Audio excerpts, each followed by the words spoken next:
بسم اللہ الرحمن الرحیم۔ السلام علیکم دوستو، آج ہم بات کریں گے سمانی جانور کے بارے میں۔ اور دوستو، اس ویڈیو کے شروع میں بتاتا چلوں کہ اس ویڈیو میں بتائی گئی تمام معلومات علامہ محمد بن دمیری رحمۃ اللہ علیہ کی کتاب حیات الحیوان سے اخذ کی گئی ہیں۔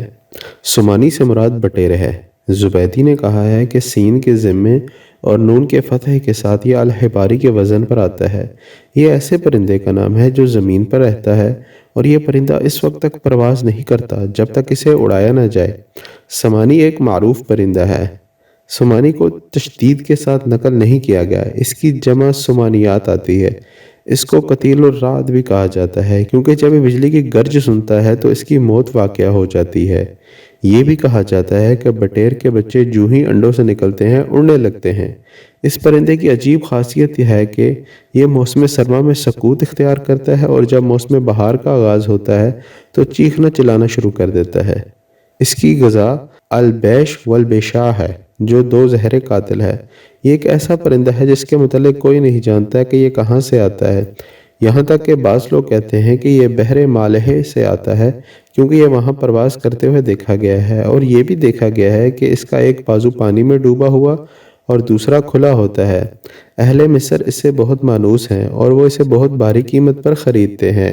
دوستو، بٹیر کا کھانا حلال ہے۔ بٹیر کا گوشت گرم خشک ہوتا ہے لیکن اس کا تازہ گوشت بہت اچھا ہوتا ہے۔ بٹیر کا گوشت کھانے سے جوڑوں کے درد ختم ہو جاتے ہیں، لیکن اس کا گوشت گرم مزاج والوں کے جگر کو نقصان پہنچاتا ہے۔ نیز یہ ضرر دھنیا اور سرکے سے دور ہو جاتا ہے۔ بٹیر کا گوشت گرم خون پیدا کرتا ہے اور یہ سرد مزاج والوں اور بوڑھوں کے لیے بے حد مفید ہے۔ بٹیر کے گوشت کو ہمیشہ کھانا مثانے کی پتھری کے خاتمے کا باعث ہوتا ہے اور اس سے پیشاب کھل کر آتا ہے۔ اگر بٹیر کا گوشت ہمیشہ کھایا جائے تو دل کی سختی نرمی میں تبدیل ہو جاتی ہے، اور یہ بھی کہا جاتا ہے کہ یہ خاصیت صرف بٹیر کے دل میں موجود ہوتی ہے۔ اگر بٹیر کو خواب میں دیکھا جائے تو اس کی کیا تعبیر ہو سکتی ہے؟ بٹیر کو خواب میں دیکھنا کسان کے لیے فوائد اور رزق کی کشادگی کی علامت ہے۔ بعض اوقات بٹیر کو خواب میں دیکھنے کی تعبیر لہو و لعب اور فضول خرچی سے دی جاتی ہے۔ نیز ایسے جرم کی طرف اشارہ ہوتا ہے جو قید کا موجب ہوتا ہے۔